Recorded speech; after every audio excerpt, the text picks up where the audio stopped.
Hey everyone, welcome to a special episode. The following episode is going to be a sneak peek at one of our Instagram lives for my subscribers only. My subscriber only Instagram has a book club, and each month we read different books. And then at the end of the month, we do an Instagram live where we review them, we chat, we ask questions, and get to examine that book a little further together. So I decided to share with you January's book club. If you are interested in joining us in our monthly book club, February's book was Essentialism, which is such an amazing book. If you want to get our list of books and then join us on our monthly calls, head over to Instagram. Again, it's our subscriber only. It's a really low investment. I think it's like $7 or something like that a month. And you can get more behind the scenes. You get a little bit more exclusive access to me and my content that I give specifically for subscribers. And again, we do lives that are just for our subscribers. So if this is something you're interested in, head over to Instagram at BeYoungDesign and join us there. And in the meantime, enjoy this book club review on Atomic Habits. I highly recommend it. Enjoy.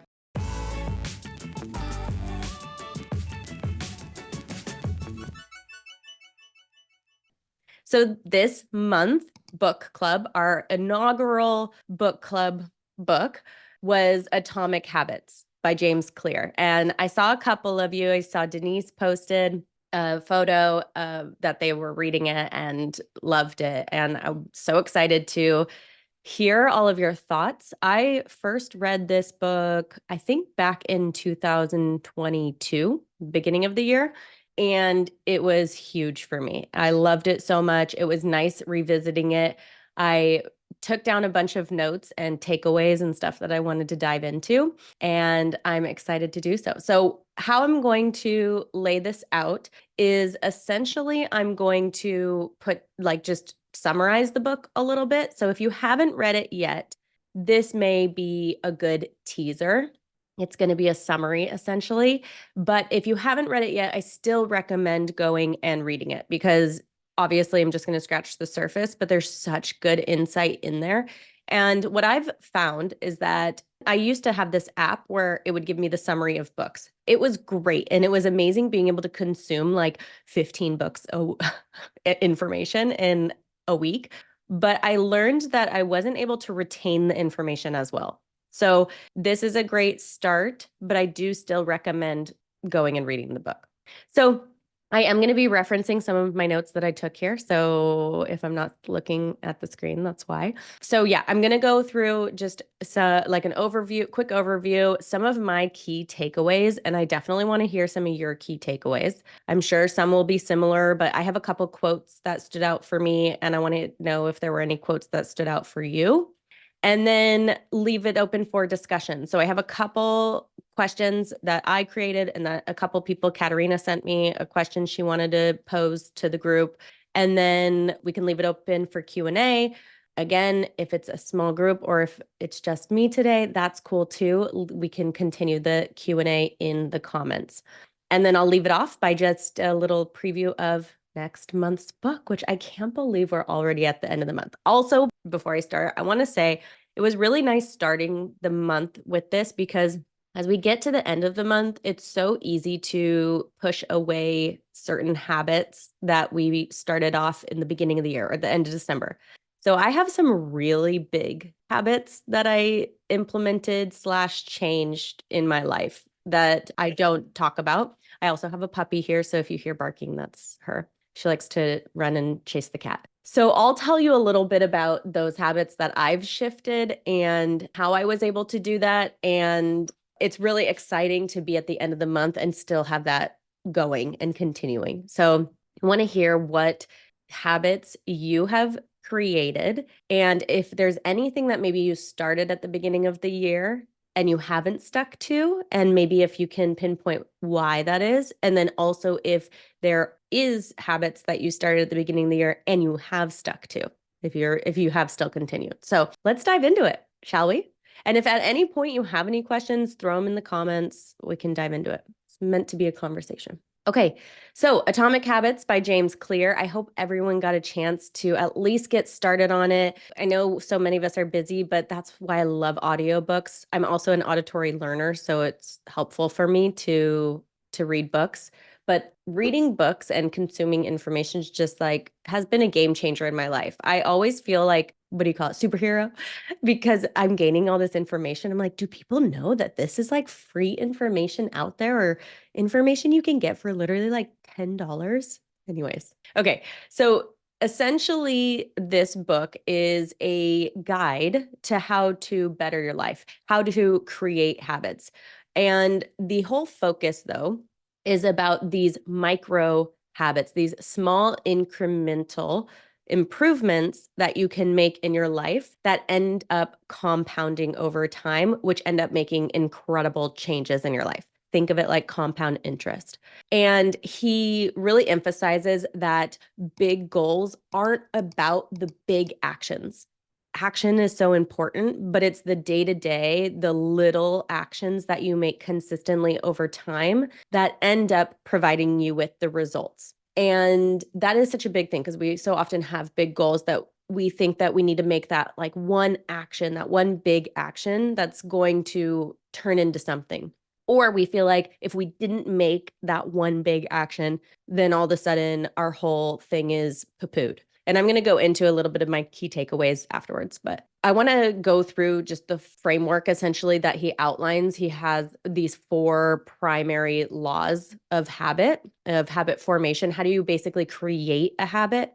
So his book is just as much about creating habits as breaking habits. It's more about like creating positive habits. So the way I like to think about it, instead of breaking bad habits, I like to think of it as creating good habits, because our brain then isn't focusing on what we don't want, it's focusing on what we do want. And I love that he goes through these four key points that are based on creating the habits versus just breaking them. So the first one is making it obvious, making the habit obvious. And one thing he talks about are cues. So he says focus on cue awareness in order to recognize that habits you already have and the ones that you want to develop. So basically a cue would be, for example, when I see my coffee cup in the morning, the coffee cup is my cue that my brain says I want coffee, or literally as because I've made coffee my first step in my day, that's waking up can be my cue. So I wake up, oh, I just automatically walk to the coffee maker. So the key part about that is that you can start training your brain to utilize certain cues to help you. Now, say you have a bad habit and there's a certain cue that like say a wine glass or 5 o'clock, and that just automatically means reach for the wine, which used to be me, which I'll tell you about. There's ways that you can change that cue to mean something else. So instead of that cue, hey, 5 o'clock, I'm going to go relax and have a glass of wine, I'm going to switch that and I'm going to start to that cue, 5 o'clock. Okay, I'm going to pour myself a glass of kombucha or something like that, so that that cue ends up becoming part of the habit.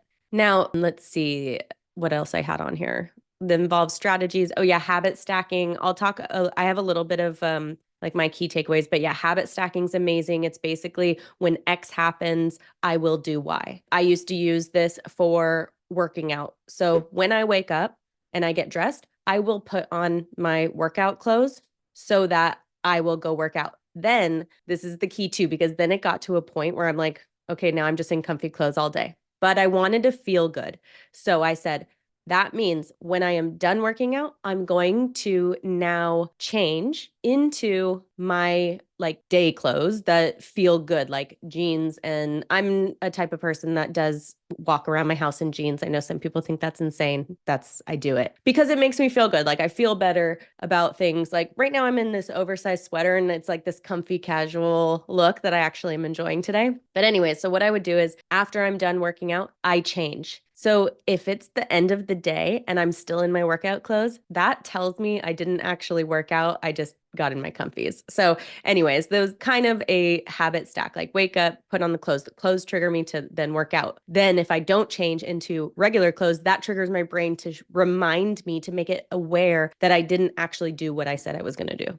Okay, the second principle is making it attractive. Again, like how I was mentioning, telling your brain not to do something, like telling your brain that you want to break a habit, it's this negative energy and it's a focus on negativity. So your brain just is, you don't want to focus on the negative essentially. So how can we make our habits attractive to make us want to do it? You know, if you want to eat ice cream after dinner because it's so tasty, well, that's like, attractive. But how do we in turn make a habit that we actually want attractive? So the more attractive an activity is, the more likely it is to become a habit. That's why find a workout, say working out is one of your habits you want to keep up, then turn that into an activity you actually like. Don't choose a workout or an activity that you hate because you're not gonna stay consistent. Like my husband, he loves to mountain bike. He stays consistent. I love yoga and I love walking on the treadmill. And I like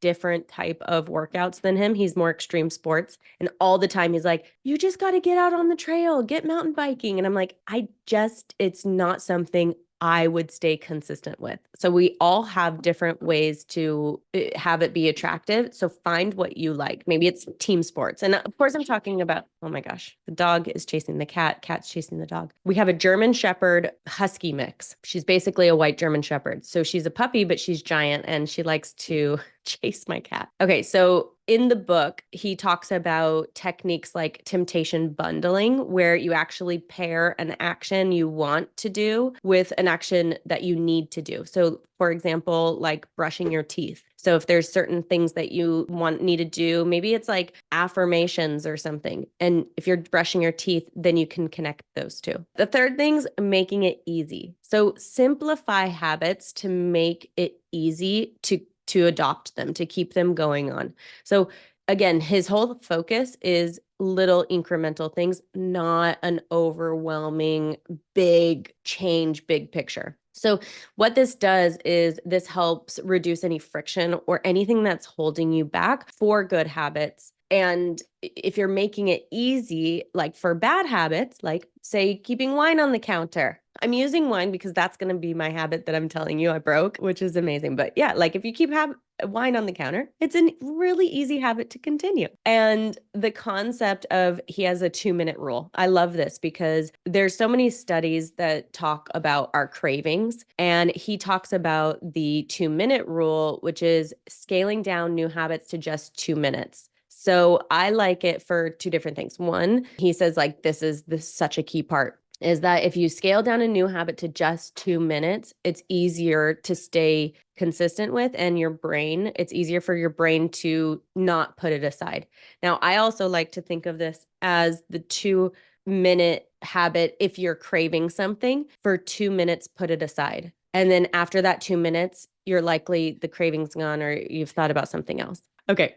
And then the fourth principle is make it satisfying. So, we have this, it's attractive, it's obvious, it's easy. Well, now make it feel good, like make it awesome. And we can do that in so many different ways. Reinforcing the habits are key to keeping it. So that can be stuff like having a reward system or celebrating. He talks about immediate rewards to make good habits feel enjoyable, and then implementing tracking systems to keep you on track so that you can see the progress. Because again, when we're just focusing on a 1% or a little, it can be easy to not see the progress. And I have a big takeaway from that I'm going to go into. So that is essentially like his core message. It's basically these small changes that you can implement consistently. And if you do that consistently, it eventually leads to significant growth, both in like professional life, in your personal life, health, happiness, all that amazing stuff.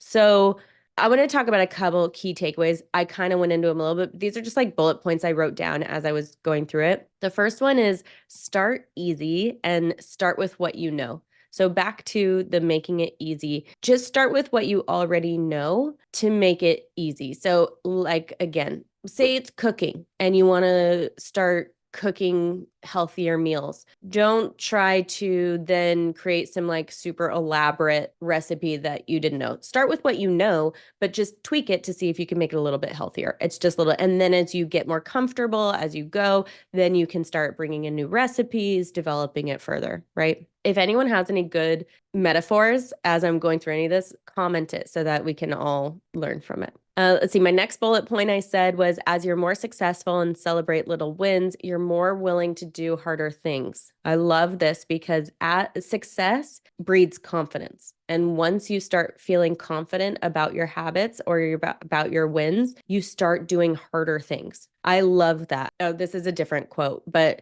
I wrote down this quote that's in it from Warren Buffett that he mentions that knowledge builds up like compound interest. Oh, I mentioned that here. And I love that because knowledge and habits build up like compound interest. But here's the thing that we all have to remember: negative thoughts and negative habits also compound. So this is why it can be something as like, okay, you're working out often and it doesn't feel like anything is happening. Or say you are eating not so great, but not terribly, but just not good. And it doesn't really feel like there's a whole lot of change. But then a year later, you look back at photos and you're like, oh, whoops, what happened here?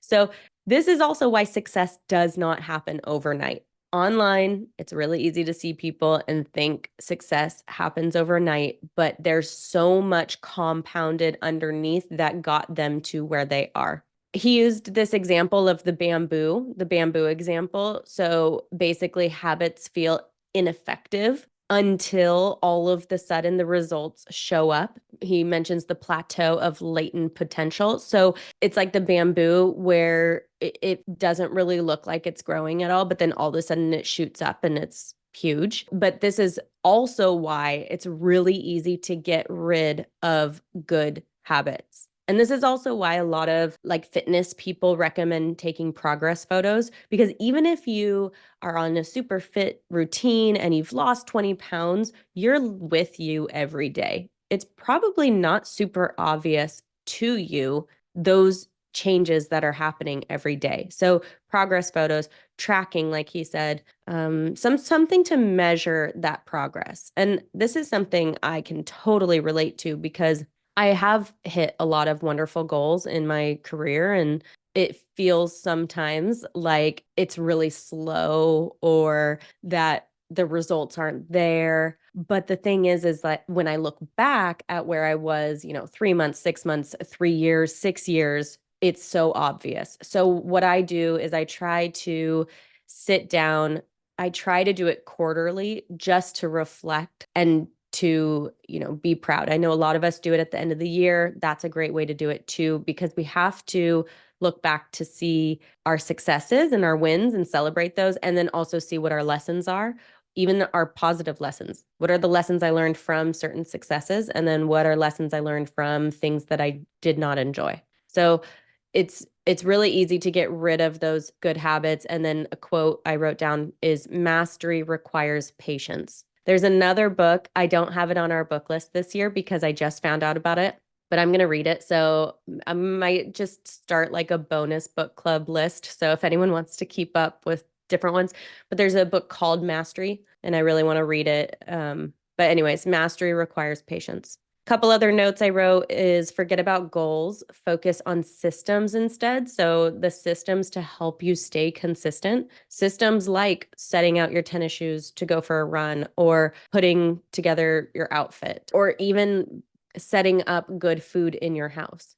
Some other key takeaways: the only way to win is to get better each day. The score takes care of itself. So I like this because just work on being better each day. Don't worry about taking score every day. I mean, yes, we want to look at the progress and everything, but just work on being better. Like wake up and say, how can I improve? How can this be my best day? And guys, I'm no saint. This is something I'm like talking to you as much as I'm talking to myself. And I love doing this. I'm so glad to have started this book club because it's helping me stay accountable and it's helping remind me too of all these different items. Let's see. I talked about a little bit about habit stacking, slow and steady, 1% strategy gets you closer to the goal. And then I wrote down the couple steps, 3 steps is one, stop judging yourself. Because, like I said earlier with the bamboo example, it's slow progress that sometimes you can't see. So don't judge yourself because when we start to judge ourselves, it's really easy to just drop the habit. Take your aspirations and break them into tiny behaviors. So micro. I love taking things from a macro level to a micro level with habits, with goals, with literally everything, because macro level can be overwhelming and put us in procrastination mode. Micro level can actually set us into action. And then number 3 is accept mistakes as discoveries and use them to move forward. What lessons can we learn from them? So the last quote that I saved that I wanted to share, which I love, is that there has to be some form of discomfort in learning for the brain to really grow. If it's uncomfortable, it's a good thing. So much of what this is about, I teach inside Mind Over ARE because so much of this is applicable to the architecture exams, to business, to everything. And knowing that growing and learning is uncomfortable because our brain is doing something new is something to celebrate. And if we're never doing something new, our brains are going to get bored. We're a very intelligent species and we're meant to be constantly learning. So when we're trying out a new habit, if it's uncomfortable at first, know that it will get easier. Actually, I just saw a video about this guy who moved to a snowy area. He's originally from Southern California, moved to a snowy area, and he was driving and he's got like his 4-wheel, is that what it's called? Truck. And he's still like driving all slow. It's starting to snow. And the people who have lived there probably all their life are like whipping around in their little sedans and no big deal. And he was talking about that. Like he knows that as he gets comfortable with it, one day it's going to be no big deal. But in the beginning, when you're learning something new, you're figuring it out. Sometimes it can feel scary, slow, overwhelming, a lot of brain power. But then eventually, once you practice it, you make it a habit, then it just becomes like any other day. And in business, in careers, in life, we're always doing that. And I personally strive to always have something that's pushing me forward. I don't know if it's because I like to be in a constant state of stress. That's something I'm working on to figure out. But I also love it because then I'm always growing and having amazing new things. So the 3 questions. The first one is, which habit are you trying to change? And how are you applying the book's principles? That actually goes hand in hand. So I'm just going to combine these actually, because that one is very similar to Katerina's, is what one habit is everyone going to implement to get that additional 1% progress? So I love that. I'm going to say 2 things. One is the habit of, I'm trying to think of like how I present this. So I used to drink wine all the time. I love wine. And it just became like a nightly ritual, not in any sort of abusive way, just in a way that my focus in 2024 is about health. And it just wasn't serving me anymore. And I've been drinking since I was probably 13. So this is a lot of, this is Bryn spills her secrets. So I thought about it in December and I'm like, this just isn't really serving me anymore. I want to focus on health. I just want to feel good. Again, it wasn't like I was getting drunk or I was passing out or anything like that. It just was a habit that I just like to say it just wasn't serving me. And so what I started doing, well, first of all, I actually still had wine. I had a couple bottles, but I just put it in the garage. And I decided in the evening, it's usually like when I'm cooking and stuff, I decided that I'm just going to switch to kombucha and put it in a wine glass. And so it still feels good. And that small change made such a difference because it was just having something tasty to drink. It still was like the same habit in a way, but I was just replacing what I was drinking.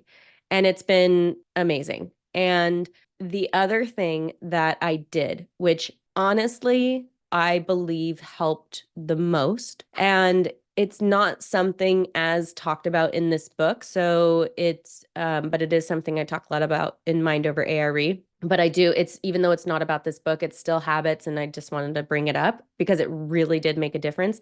Is I changed what I was telling myself every day. So I started waking up and saying, I look great and I feel great. I look great and I feel great. And not that I ever really cared about, oh, I have to look great. But I realized that a lot of times I would push that so far away that I wouldn't prioritize my health. And that goes into a whole lot that we don't need to go into here. But I started just saying, I feel great, which means I look great because I feel great. And whatever's going on the inside is presenting itself on the outside. So when I was drinking and I was waking up like a little tired or just like, and again, I wasn't waking up hungover, but I just was waking up not feeling just totally clear. But I was telling myself I look great and I feel great. But that was in opposition of what reality was. And so my brain was like, wait a second, you're saying you look great and you feel great, but you're also looking in the mirror or waking up and not necessarily feeling that way. And so I just, no matter what, I look great, feel. So then I started noticing that I was making shifts to start aligning my reality with what I was telling myself. The other thing I started telling myself is I am healthy. I am a healthy person and I'm just like a really healthy person. And I almost made it as a joke at first. I'm just like really healthy, which is not something that I would ever say. I just never identified. I was like the person who, oh, I'll eat all the burritos and I'll like still be fine. And that was just like my identity that I kept on. So now my new identity is I'm just like healthy. I just really enjoy making healthy choices. It's just, I don't know. That's just who I am. And that identity shift was so crazy because I've tried to cut out wine in the past and then be like, it's not worth it. It's fine. I'll just do it. I'll just drink, whatever. It's not a big deal. Or like go to events, whatever. I'm telling you, I went from that to going to Christmas Eve, Christmas, New Year's, my birthday, and not even wanting to have a drink. Not even like, oh, yeah, there's like in my family, they always have like the best wine because they're wine drinkers and they like to splurge on really nice bottles of wine and do like wine tastings. And I was like, oh, no, I'm just like not really, just doesn't really sound good to me, honestly. So it was just crazy that this shift in what I was telling myself and my everything internally actually shifted my habits and my cravings. It was wild. So, what I believe was that 1% shift in what I was telling myself every day and how I was identifying who I am. And I just started saying, like, I'm just like not much of a drinker, which I would have used to say. I used to be like, oh, yeah, I can drink and then it's no big deal. I can hang. So I'm just in my health era. And I hope that that helps anyone because obviously it doesn't have to be to drinking or it doesn't have to be for anything serious or whatever. But what you tell yourself can be that 1% progress shift that you make that literally feels like it's not doing anything. It feels like a joke until you realize that you have made a shift and it's not a joke and you're living that life. So that is my top biggest recommendation. Okay, tell us yours. Again, it doesn't have to be as airing your dirty laundry as I am, but why not? Okay, the other question was, what was your biggest takeaway from the book? I gave you lots of my takeaways, so I want you all to leave comments on what your biggest takeaways were so that everybody else can check them out. All right. Again, keep it going in the comments if you haven't finished the book yet and then you finish, even if it's like a month later, comment down below so that we can all keep in touch and all that good stuff. Anything else? Let's see. Don't forget, make your habits easy, exciting, little, incremental, and eventually they'll compound into whatever you want to achieve. Love that. All right, our next book that we're going to be reading, February's book is Essentialism by Greg McKeown. I secretly already read that this month because it came into my library and I have been dying to read it. And it is so freaking good. I have been quoting it and taking stuff from it all month. So I can't wait for you to read it. I can't wait to review it. We'll review it the last Tuesday of the month. So you've got a full month to dive into it. I can't wait.